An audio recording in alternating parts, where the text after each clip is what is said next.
ದಕ್ಷಿಣ ಕನ್ನಡ ಜಿಲ್ಲೆಯ ಬೆಳ್ಳಾರಿಯ ಬಿಜೆಪಿ ಯುವ ಮೋರ್ಚಾ ಮುಖಂಡ ಪ್ರವೀಣ್ ನೆಟ್ಟಾರು ಕೊಲೆ ಪ್ರಕರಣಕ್ಕೆ ಸಂಬಂಧಪಟ್ಟಂತೆ ಇದೀಗ ಬಂಧನಕ್ಕೆ ಒಳಗಾಗಿರುವಂತಹ ಸುಳ್ಯ ನಾವೂರು ನಿವಾಸಿ 28 ವರ್ಷದ ಹಬೀದ್ ಮತ್ತು ಬೆಳ್ಳಾರೆ ಗೌರಿಹೊಳೆ ನಿವಾಸಿ 27 ವರ್ಷದ ನೌಷರ್ನನ್ನ ಪೊಲೀಸರು ತೀವ್ರ ತನಿಖೆಗೆ ಒಳಪಡಿಸಿದ್ದಾರೆ.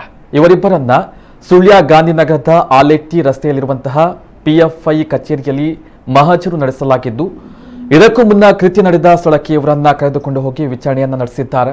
ಪ್ರವೀಣ್ ಹತ್ಯೆಗೆ ಸುಳ್ಯ ಪಿಎಫ್ಐ ಕಚೇರಿಯಲ್ಲಿ ಸಂಚನ್ನ ರೂಪಿಸಿದ್ದಾರೆ ಎನ್ನಲಾದ ಹಿನ್ನೆಲೆಯಲ್ಲಿ ಇಬ್ಬರನ್ನು ಕಚೇರಿಗೆ ಕರೆತಂದು ತನಿಖೆಗೆ ಒಳಪಡಿಸಲಾಗಿದೆ. ಇನ್ನು ಆರೋಪಿಗಳಿಬ್ಬರನ್ನ ಸುಳ್ಯ ನ್ಯಾಯಾಲಯಕ್ಕೆ ಹಾಜರುಪಡಿಸಲಾಗಿದೆ.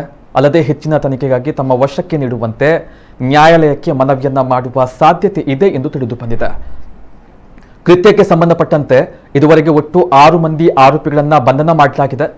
ಜುಲೈ 27ರಂದು ಶಫೀಕ್ ಹಾಗೂ ಜಾಕಿರ್ ಎಂಬ ಇಬ್ಬರು ಆರೋಪಿಗಳನ್ನ ಬಂಧನ ಮಾಡಲಾಗಿತ್ತು. ಬಳಿಕ ಆಗಸ್ಟ್ 2ರಂದು ಬೆಳ್ಳಾರೆ ನಿವಾಸಿ ಪಲ್ಲಿ ಮಜಲು ನಿವಾಸಿಗಳಾದ ಸದ್ದಾಂ ಹಾಗೂ ಹ್ಯಾರಿಸ್ ಎಂಬವರನ್ನ ಪೊಲೀಸರು ಬಂಧಿಸಿದ್ರು. ಇನ್ನಿಬ್ಬರು ಆರೋಪಿಗಳ ಬಂಧನದ ಮೂಲಕ ಒಟ್ಟು 6 ಮಂದಿಯನ್ನ ಬಂಧನ ಮಾಡಿದಂತಾಗಿದೆ. ಇಲ್ಲಿ ನಡೀತಾ ಇರುವಂತಹ ತನಿಖೆಗಳ ಬಗ್ಗೆ ಕ್ಷಣದ ಮಾಹಿತಿಗಳನ್ನ ಎಡಿಜಿಪಿ ಅಲೋಕ್ ಕುಮಾರ್ ಅವರು ಪಡಿತಾ ಇದ್ದಾರೆ ಎಂದು ತಿಳಿದು ಬಂದಿದೆ.